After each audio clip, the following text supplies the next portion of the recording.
Hey everybody, Ryan Grom with the Restaurant Boss coming to you live from the mobile headquarters just outside of Austin, Texas.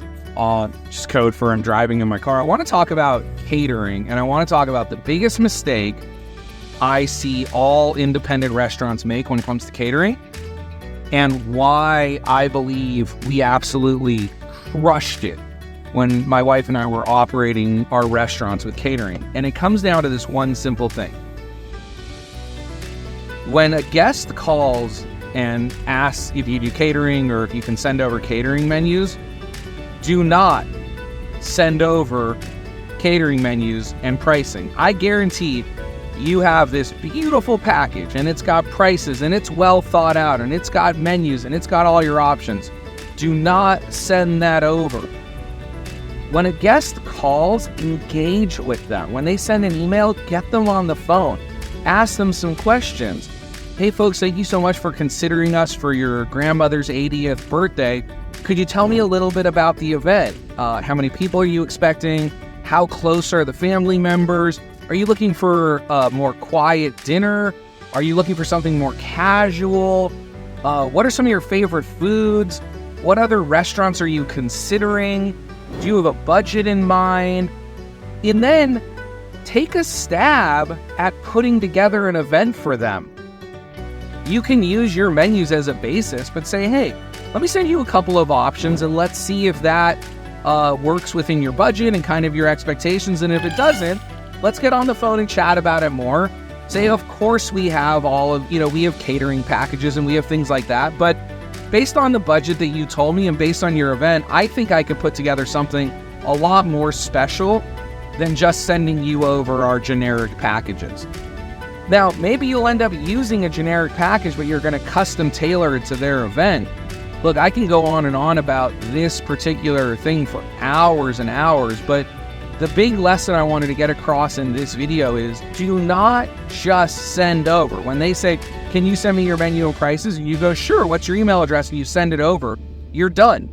You've lost the event at that point because you have given them a reason to shop you. You gave them your prices, you gave them your events, you've not created any experience or any connection with them, and now they're going to call two other restaurants and they're going to pick whatever's cheapest.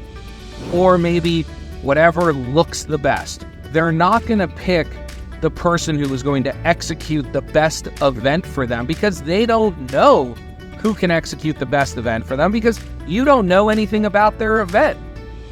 This right here, I'll go so far as to tell you, we didn't have catering menus. We didn't have prefix packages. My wife was phenomenal at this. She did a great job of, you know what? This is going to be a really beautiful event and a really big event. Why don't you come in for lunch one day this week and let's sit down and talk about it? And then we would bring out some food for them and they would sit and talk about their event. And my wife would form a personal connection with them that was beyond pricing. And then one of the things we would also say is, hey, thank you so much for sharing this. I know you mentioned you're talking to Restaurant X and Restaurant Y in addition to us, and I think that's fantastic. You should get 2 to 3 competitive quotes. This is such a special event for you. I want to make sure that you have the absolute best event possible. One thing I want to let you know, we are going to be a couple dollars more a person than those restaurants.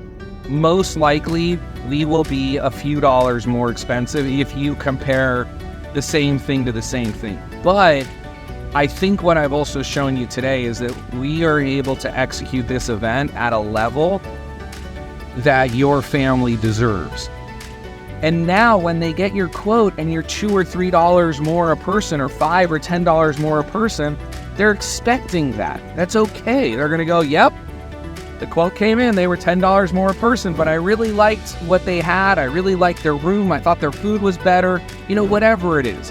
And obviously you're going to spend more time on a bigger project, but I literally just got off the phone. I spent an hour and a half with a client right now. They're completely revamping their catering. Their sales processes are not right. Their menu's not right. So they sent it over. We went through it all. And the biggest point that I made to her that literally I just got off the phone there, and that's why I wanted to film this video, was do not allow your sales team to just send over the menu. Like, we created this whole menu and they're going to formalize it and get me a copy of it next week, and we'll probably look at it again. But I reminded them, this is the third or the second step in the process. The first step in the process is learning more about it and giving them a customized quote.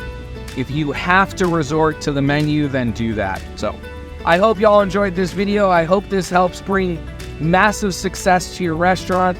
I love every single one of you crazy restaurant people. And remember, systems create freedom, freedom creates value, and value creates scale. Systems exactly like what I'm talking about. What is your sales process? It's not just getting on the phone and selling. What is your sales process? What questions do you ask, in what order, and how do you handle it? Take it easy, y'all. Have an amazing day. Bye-bye. Make It Happen is the book I wish I had when I was operating restaurants. Inside are the lessons that took me 10 years to learn and 10 more years of teaching to perfect. I've condensed the most important lessons into this tiny book for building a big restaurant business. I am on a mission to improve restaurants all over the world. Because of that, I want to send you a free copy. Grab yours today at therestaurantboss.com.